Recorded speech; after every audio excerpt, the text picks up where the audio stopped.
आज हम बनाएंगे बहुत ही मज़ेदार सी बीफ की चाट। तो इसकी रेसिपी की तरफ चलते हैं।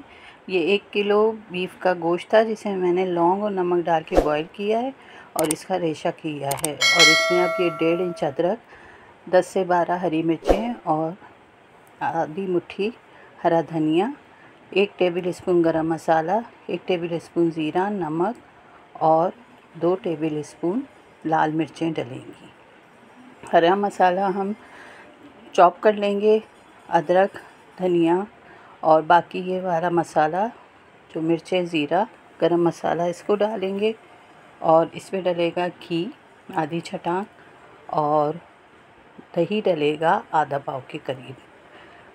इन सबको हमने बहुत अच्छी तरह से कर लेना है मिक्स, और फिर इसकी हमने मुट्ठियाँ सी बना लेनी हैं और उनको 10 से 15 मिनट के लिए रख देना है।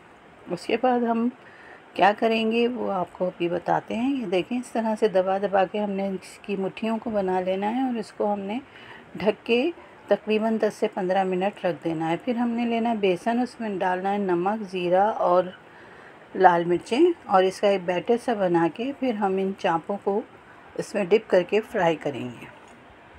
उस वक्त तक फ्राई करेंगे जब तक ये गोल्डन हो जाएंगी।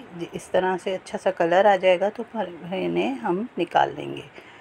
ये हमारी तमाम चापें फ्राई हो चुकी हैं। अब हम इनको, इसका दूसरा मरहला जो है वो आपको बताते हैं कि इनको हमने फिर दोबारा तोड़ लेना है।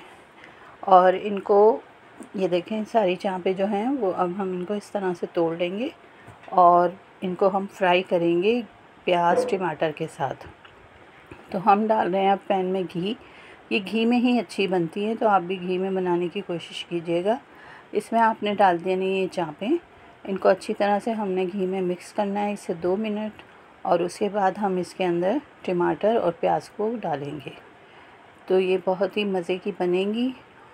ये हमने इसमें टमाटर और प्याज भी डाल दिए हैं। वीडियो लंबी हो रही थी इसलिए टमाटर वाली वीडियो स्किप हो गई है। इसमें थोड़ी सी डलेगा इमली का रस, वो लाजमी डलेगा।